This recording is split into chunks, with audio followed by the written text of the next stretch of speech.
Howdy folks, and welcome back to making a Fakemon region. I'm just chilling outside. You know, beautiful day out, would be silly not to. No! Get away from the dog! Oh hey Tui, So? what's with all that noise? Oh, I think Fake found ducks again. He's chasing them. Alright, fair enough. Is it? Yeah, that's fine. He doesn't eat them or anything, he's just kind of fascinated by them. If you stop right now, I'll take us for some ice cream. Yeah, now you're listening. Come on, Well, let's go! whilst you're right here, you want to help me with some Fakemon ideas? Oh, sure. Hey, don't worry, there's no bad ideas here, Well, just weird ones. what about grass? Grass. Yeah, there's lots of it. Anything else? Like, buffalo grass is a type of grass. We could make, like, a buffalo made out of grass. Nope. No? Just grass. Literal... Unless Okay. that's a dumb idea. Oops, not Oh, much of a no, Tui. Honestly, it's a great idea. Oh, thanks. Here, you can use this as inspiration. Oh, okay, alright.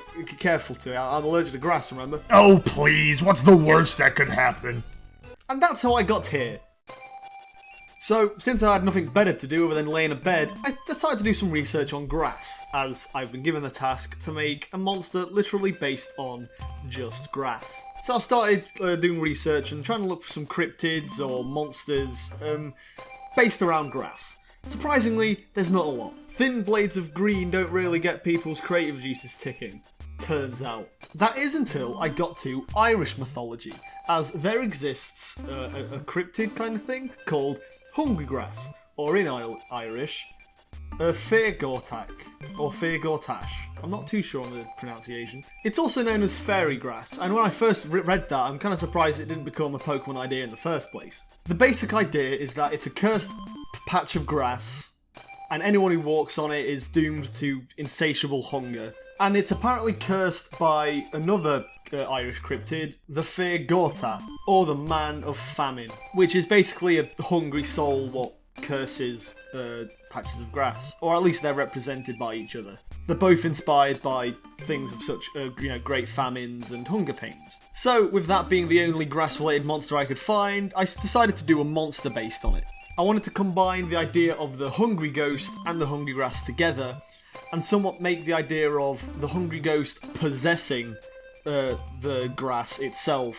So the monster is literally grass haunted by a ghost. And the idea is that the ghost was cursed with insatiable hunger, so it possessed the grass to hide itself to look like regular grass, and whoever steps on it, the grass will stab into whoever stood on the grass and suck all the nutrients and blood out of them. Things like something creepy like that, I guess, right? I also thought it'd be cool to add one long red blade of grass. That's a reference to, in my third year of school, it was like myths and legends, things like the Minotaur and things like that, and we got to make our own one. And for some reason, mine was literally a red blade of grass that if you stood on it, a giant rat monster would kill you. So when I was researching things like stepping on grass, sucking the nutrients, I thought it'd be cute to add, maybe instead of all the grass blades sticking into you, it's just that one specific red blade of grass. So maybe it's implying that maybe it's red because it's stained blood or something, or maybe it's just red because, just so it's not literally just grass. You know what I mean? I thought that'd be fun to mention. So either way, this is Hollow, a mix between hollow and soul and whole. I like the idea that the green eyes in the centre is literally the soul what is possessing the mud ball, and the actual mud ball is just like a case, if that makes sense. But yeah, I'm kind of happy with how this... Hey, hi T. How you coping? Well, I've had better days, but swings and roundabouts. Luckily, I had all the nice comments from the last video to get me through. Seriously, thanks for all the positive comments. I'm glad that everyone's liking what I'm doing. Hopefully I won't disappoint going forward. Ha! Someone didn't know how to spell my name. I mean, it is a weird name. No, it's not. There's only one way you can spell it.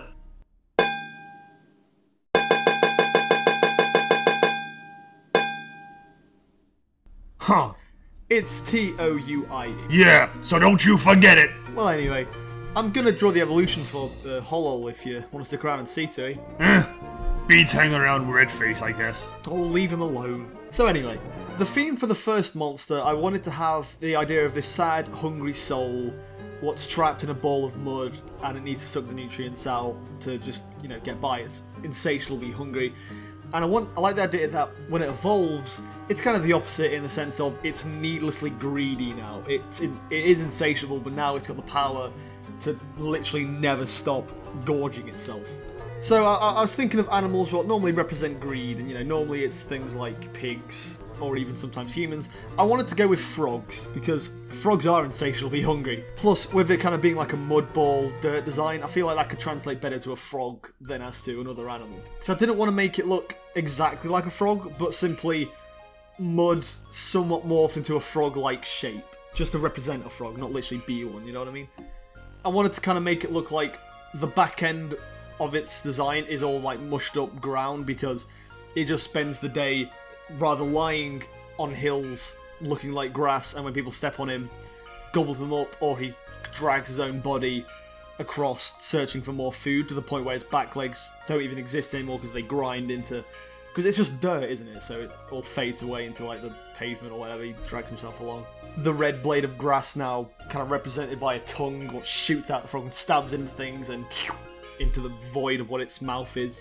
You'll notice when I'm drawing, but I did want to make the inside of it look like someone has a portal to like somewhere, because it is meant to be a ghost in a dirt case essentially. So it literally is like a darkness void. Who knows what happens when you get into it? And I wanted to, again, you'll see when in the colour, but I like the idea of it being the eyes aren't perfectly in the eye holes, and you can see it in its mouth as well, just to show that the dirt really is just the case, and the soul inside of it kind of exists almost separately to what's on the outside.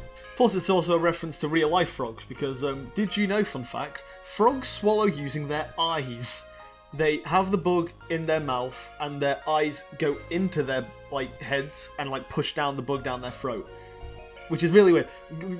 Look for videos about swogs swallowing, and you'll see the eyes bulge inwards. It's weird, it's cool. And I thought that'd be a fun little nod to there where the eyes are also inside the mouth.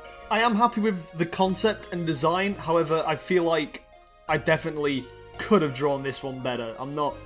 There's a few bits like the front arms and maybe the weird back end I feel like I could have done a bit better. I knew I wanted to make this design weird and kind of scary in a way, like, you know, no one can really put a finger on what it's meant to be. That is the kind of idea I went forward, but I feel like, I don't know if this was too far in that direction or not. You'll have to let me know in the comments what you think of this one.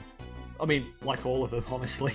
So, this is Gortras, a mix between the fear Gorta and grass and gorge.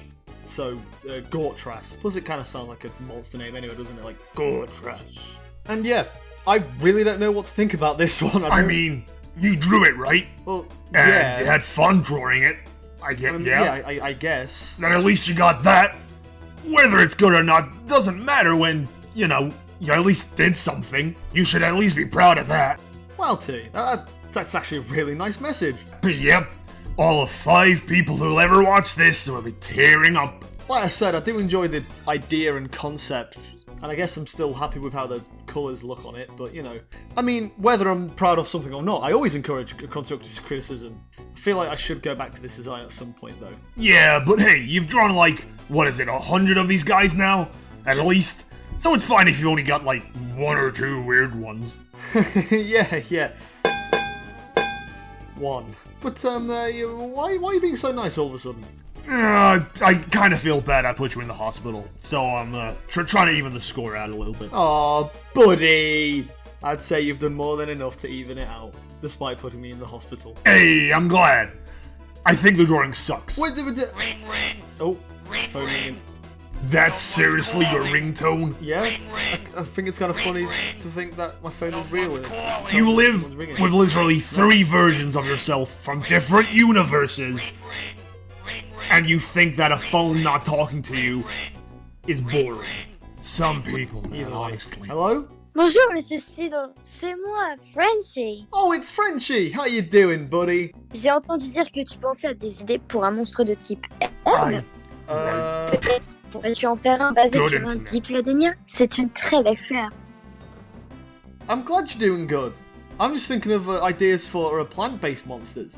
I'm actually thinking of doing a monster based on the Dipladenia plant. It's a really nice plant. Huh. I guess that could work. That's a nice idea. Oh, thanks, Tui. I think it is as well. Oh là là, c'est littéralement ce que je viens de dire. Why didn't Frenchie think of anything? Vous êtes de vrais abrutis tous les deux. Sorry, Frenchie, I gotta start drawing on this new Dipladenia idea. Hey, hopefully next time maybe you could give an idea. La La prochaine fois, j'appellerai Redface. Aw, you're my best friend too, Frenchie. Alright, bye! Right, let's start. So, the Diplodenia, or the Diplodania, I don't really know how to pronounce it. Either way, it's a very pretty flower. Looking at it, the first thing in my head was I could imagine it being sort of used as a dress. Right, so I was immediately thinking maybe grass humanoid plant person thingy, maybe, you know? And then I was also thinking maybe having a trumpet, since another name for it is the rock trumpet. So I was thinking maybe, you know, it could be playing a trumpet, and then Frenchie thought of the idea of using a gramophone as a design idea. I made a thing about it, but in real life she did actually give me the idea to make a monster based around the Diplodania, so thanks, Frenchie. I was originally going to make it more humanoid, where I'd give it legs and it would walk around. I was thinking of making it literally a gramophone, like a box body with a head popping out and then like the gramophone horn growing around it.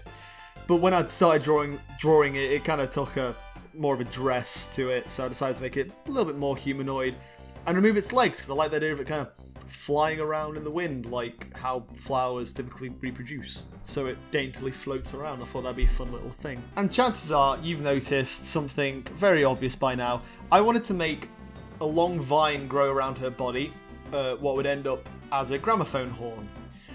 I was going to make it look like a Diplodania, like the horn thing. I could not, for the life of me, figure out how to do it and make it look good. I've said it once, I've said it 1,000 times. I'm not really an artist. I'm more like a guy who likes to think of ideas and then do some sketches. I shouldn't really be allowed to actually draw. I tried to make it look as more like a horn as possible. I feel like it would just be more of a petal-shaped horn. Yeah. In the style I was drawing, and probably in general, I just couldn't really get it to work in my head, and I couldn't get it to work on paper. So, oops. I'm happy with the rest of her design, I guess. Just that bit specifically was getting on my nerves. Hopefully, it doesn't distract too much from the rest of the design. Because, like I said, I'm happy with the rest of it. It's just that bit. Oh boy. So here we go. This is a Diplodel. A mix between Diplodenia, delightful, because she's meant to be a happy, beautiful plant that does music, and Diplodel. Just kind of sounds nice. Sadly, my current drawing skills aren't good enough to make it look amazing. You'll have to let me know what you think in the comments again. Make 'em brutal. Please don't. Be honest by all means, but don't make me cry. Oh god, purple pigeon in a hat. Hello, Plucky. This is my pet pigeon. Oh, you've got something for me. Oh, thanks, Plucky. Right, you take care. Oh my sweet jibberoonies. Look at this! It's my three starters, Confuzzle, Pipe Up, and Cuptis, all drawn by the amazing and talented other Fakemon YouTuber, EsperBlox. You've got people who watch you who are actually better artists than you. I love the weird, like, kind of style it has to it, where the colours are kind of out of the line. It's amazing. That's great. He makes you look like a Stickman artist, which you actually are. I'll leave a link to his channel down below. He is an amazing, talented artist who draws really well and can actually mimic the official Pokemon rendering style really well. If you enjoy the, drawing Fakemon type style of videos, I'd be surprised if you haven't checked him out previously anyway. But either way, thank you all so much for watching. Again, thanks for all the support on the previous video. Enjoy the rest of your day like always. Let me know what designs you liked and didn't like. Personally, I don't know what I think about these designs. I feel like this was definitely a weird episode for me. But either way, thank you all so much for watching. I already said that, and I'll see you all in a bit. Are you ready, Tui? Ha! Nope! Toodaloo!